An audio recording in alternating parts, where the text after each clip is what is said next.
தமிழகத்தின் நட்சத்திர தொகுதியான திருமங்கலம் தொகுதியில் அனைத்து இந்திய புரட்சித் தலைவர் மக்கள் முன்னேற்றம் கழகம் சார்பாக ஜீவிதா நாச்சியார் போட்டியிடுகிறார். அவர் இந்த திருமங்கலம் தொகுதியில் போட்டி எந்த அளவுக்கு இருக்குன்ட்டு அவங்ககிட்ட கேட்டு தெரிஞ்சுக்குவோம். வணக்கம் மேம். இந்த திருமங்கலம் தொகுதியில் போட்டிடுறீங்க, களம் எப்படி இருக்குது, போட்டிகள் எந்த அளவுக்கு இருக்குது, அதை பற்றி சொல்லுங்கள். கடுமையான போட்டியாக இருக்குது. உங்கள் எல்லாருக்கும் தெரியும், திருமங்கலம் சட்டமன்ற தொகுதி அனைவரும் உற்று நோக்கக்கூடிய ஒரு தொகுதியாக தான் இருக்குது. கடும் போட்டி இருக்குது. மக்கள் யாரை தேர்வு செய்வாங்கன்னு இந்த தடவை பார்ப்போம். தேர்தல் முடிவு அன்னைக்கு தெரியும். உங்களை எதிர்த்து 2 பலம் பொருந்திய கட்சிகள் போட்டிடுறாங்க. ஏற்கனவே சிட்டிங் எம்எல்ஏவா ஏடிஎம்கே இருக்கு. இந்த இடத்துல நீங்க இந்த போட்டி எப்படி இருக்கு, மக்கள் எந்த அளவுக்கு வரவேற்கிறாங்க, அதை பத்தி சொல்லுங்க.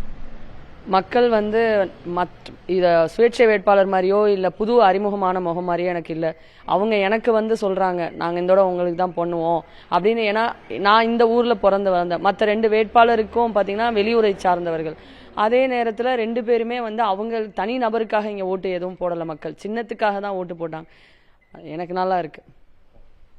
தொடர்ச்சி கிராமங்கள் அதிகமாக இருக்க பகுதி, இந்த மக்களுக்கு என்ன வாக்குறுதிகள் நீங்கள் கொடுக்குறீங்க, சென்ற முறை என்ன செஞ்சு தரணும்னு சொல்லி மக்கள் உங்களுக்கு கோரிக்கையாக வைக்கிறாங்க, அதை பற்றி நீங்களே சொல்கிறீங்க திருமங்கலம் சட்டமன்ற தொகுதி முக்கியமான தொகுதின்னு சொல்கிறீங்க. அப்படி இருக்க முக்கியமான தொகுதியில் நான் நேரடியாக போய் பெண்கள்கிட்ட கேட்டேன் என்னென்ன பிரச்சனைகள்லாம் இருக்குது அப்படின்னு. அவங்க சொன்னதெல்லாம் பார்த்தீங்கன்னா ரொம்ப வியப்பாக இருந்தது. ஏன்னா முக்கியமான தொகுதியாக இருக்கக்கூடிய திருமங்கலம் சட்டமன்ற தொகுதியில் பெண்கள் கூறக்கூடிய பிரச்சனை குடிநீர் வசதி இல்லை. நாங்கள் ரொம்ப குடிநீருக்காக கஷ்டப்படுறோம்.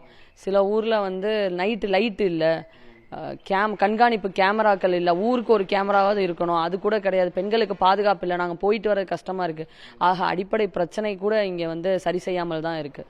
அதை தான் நான் வாக்குறுதியாக கொடுக்குறேன். மருத்துவமனையிலலாம் பார்த்தீங்கன்னா இன்னும் எக்ஸ்ரே ஸ்கேன் எதுவுமே இல்லை. எல்லாத்துக்குமே 3 தையலுக்கு மேலே போட்டோம்னா மதுரை ஜிஹெச் கூட்டு போக சொல்கிறாங்க. அப்படி அடிப்படை வசதி கூட இல்லாத ஒரு தொகுதியாக தான் திருமங்கலம் தொகுதி இருக்குது. மதுரைக்கு பேர் போன இந்த மல்லிகை விவசாயம் இங்கே தான் செய்கிறாங்க. வெள்ளரிக்காய் பல விவசாய பொருட்கள் இங்கே செய்கிறாங்க. விவசாயிகள் கோரிக்கை என்ன வைக்கிறாங்க, நீங்கள் என்ன அவங்களுக்கு என்ன செஞ்சு தரதா வாக்குறுதிகள் கொடுக்குறீங்க, அதை பற்றி? நான் வேட்புமனு தாக்கல் பண்ணுற அன்னைக்கே என்னோட வாக்குறுதியை நான் செயலில் காமிச்சிருக்கேன். நான் நம்ம திருமங்கலம் சட்டமன்ற தொகுதியில் மல்லிகைப்பூ, வெள்ளரிக்காய், மக்காச்சோளம், நெல், பருத்தி இது எல்லாத்தையுமே முன்னிலைப்படுத்துவேன்னு சொல்கிறதுக்காக தான் நான் வேட்புமனு தாக்கல் பண்ணுற அன்னைக்கே விவசாயத்துக்கு முன்னிலை கொடுத்து தான் நான் பண்ணேன். நிச்சயமாக அவங்க என்ன கோரிக்கை வைக்கிறாங்கன்னா, தொழிற்சாலை இந்த சேமிப்பு கிடங்கு வைக்கணும் அப்படின்னு சொல்கிறாங்க. மல்லிகைப்பூக்கு நறுமணம் தொழிற்சாலை வைக்கணும்னு சொல்லியிருக்காங்க. 2மே நான் பண்ணித்தருவேன், கண்டிப்பாக நான் பண்ணித்தருவேன்னு வாக்குறுதி கொடுத்துருக்கேன். அதே நேரத்தில் எந்தெந்த இடத்துலலாம் விவசாயத்தை முன்னிலைப்படுத்த முடியும், ஏன்னா நானும் ஒரு விவசாய குடும்பத்திலேருந்து வந்த பொண்ணு தான். அதனால் எந்தெந்த இடத்துலலாம் கிடைக்குதோ அந்த இடத்துலலாம் நான் விவசாயத்தை முன்னிலைப்படுத்தி தான் கண்டிப்பாக குரல் கொடுப்பேன்னு சொல்லி நான் வாக்குறுதி கொடுத்துருக்கேன்.